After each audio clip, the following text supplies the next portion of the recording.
Actually started writing poetry on stage. So I started off writing poetry, spoken word. But nowadays I've been doing like page poetry. So it's been a while since I've done spoken word poetry. So bear with me. It used to be I started writing poetry that are super sappy love poems, and so in that spirit, I will be reading a super sappy love poem. Yeah, but you see that now. Anyway, it's called, which is another way of saying. It begins with a movie reel sequence opening to the ending, complete with that bit of cigarette burning on a hole in a corner when the deranged main character takes the girl's hand into his, and in the bliss of exploding commercial buildings, the way starlight fizzles, he turns to her and says, "You met me at a very strange time in my life." Which is another way of saying that the collision of our skins or car crashes at different locations, difficult to repeat and harder to explain, like when kids ask you questions like, "Did my sister come out of mom's butt?" Like when you pull a rabbit out of a hat and it isn't a rabbit anymore, but your guts, playing physics with maths and asking you questions that goes, if two hearts can accelerate at the speed of light, will they find their way into each other's arms at the same time?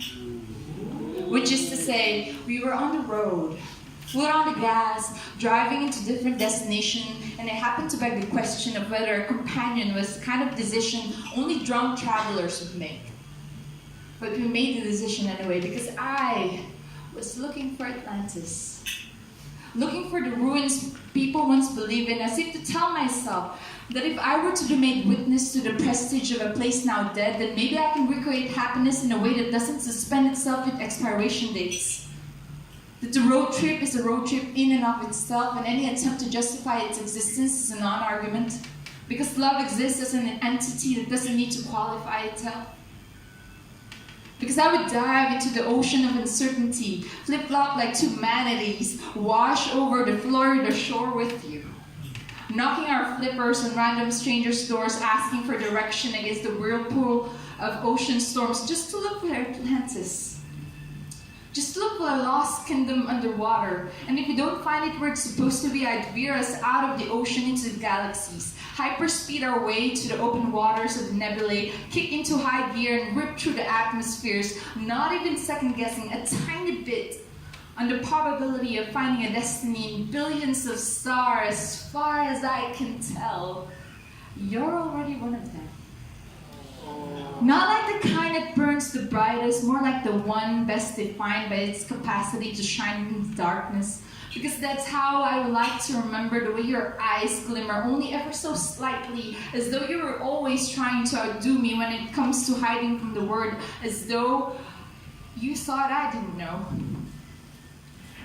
Which is another way of saying, should we go on that virgin road one day, that you will always have the coordinates to my embrace, that I've already saved the GPS of my arms just in case you need a place to crash the heavy waves of your whiplash, that even when Netflix and chill stops being cool, I'd still go through it with you.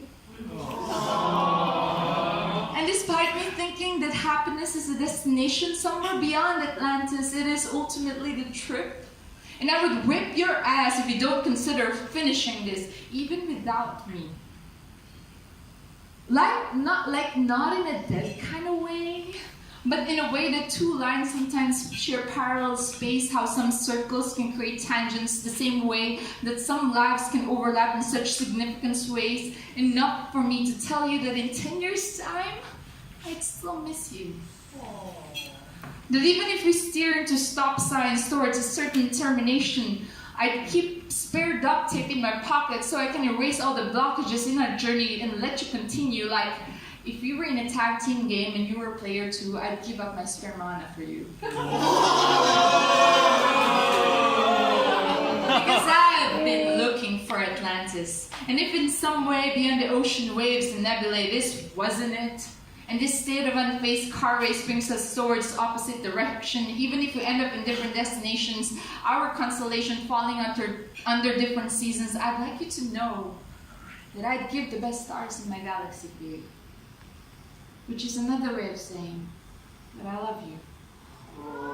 Which is another way of saying that we met on the last stretch of a manic movie set, faded to rest, and the last cigarette burned blotch over the scene of us, palms over each other's fingers, stars and ash and smoke lingering in the air beyond bomb blasts of commercial buildings, and two hearts churning between shifting gears and leaving. And you tell me you met me at a very strange time in my life.